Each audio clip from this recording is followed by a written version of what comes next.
Hello, this is Catherine. I have another junk journal here that I wanted to post. It's only my second one that I've posted. I've made many of them, but I'm getting new to YouTube, not watching it or subscribing, but I am new to actually posting my own videos. So bear with me. I'm working out the kinks, but I am trying to get this uploaded so that I can share this. This is a little bit more macabre than what I'm used to doing, but it was so much fun because it was out of the box for me. And I worked with so many different techniques with the staining and the inking and everything. So let me show you. Right here I've got a couple of wood beads with little skulls. I've got some numbered tags here and some little dangles. I have a wood frame on the front with this terrible picture of this child. I think it's great, but it is a little eerie, I think. The cover is embossed, stained, inked, rubbed.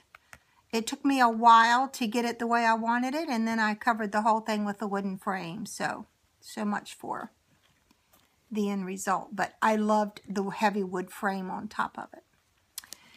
I have it gathered together with the seam binding and just inked up to match the papers. In the front cover here, I have a little pocket, and I have a little vampire journal book here of how to search for vampires and just a little storyline. I got this as a free downloadable offline, and I honestly don't remember what site I got it from, because it was quite a long time ago, but it's pretty interesting. I have some Tim Holtz paper, some Graphic 45 paper, have everything inked up pretty dark, which I thought this really needed the inking and staining. The papers, they're heavy they're heavy copy paper, but I've inked and stained them with coffee and dyes and sprays to where I got them finally the color I wanted. And I added a little bit of red because I wanted to give it a little bit of blood-stained resemblance on it. So I think it turned out pretty good. They've been worked with so much that each page almost feels like it's fabric. So I'm happy. I'm happy with this. More blank pages, some pages with actual downloadable pictures, and I just tore them and inked them and stained them till I got them exactly the way I wanted them to look in the book. Because next to these ink stained pages, I really think it needed just the right pictures. Couldn't be anything bright and bold for sure. This is actually an old letter. I went to an estate sale about a year ago and bought a huge stack of pictures. And this letter from 1951 was in there. It actually says on the front, the last letter written, and then it has the person's name on it. So somebody noted on here. But I burned it and inked it and tried to make it look even older than it actually is. So more paper, more pages. There's 3 signatures altogether in this book. This is a picture that I've done the same technique with several times.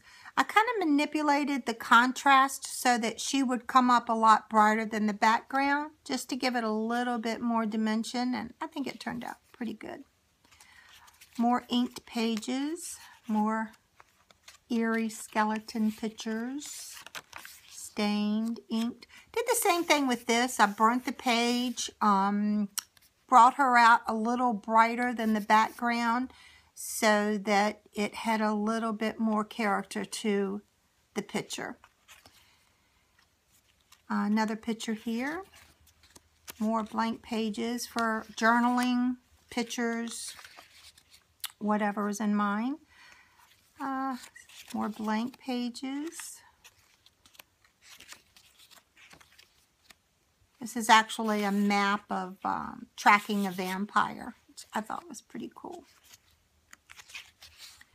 Same thing with this. I brought this out to be a little brighter. You can really get the idea here, but tore the page, inked it, soaked it, coffee stained it, and then brought her back up a little brighter so it almost looked like there was a light on her. It's a very cool technique. Here's one. I added a little heart here and a little blood stain to this picture and aged it up by tearing it and inking it and staining it. Same thing here. Left the background faded a little bit and then brought the baby up a lot brighter.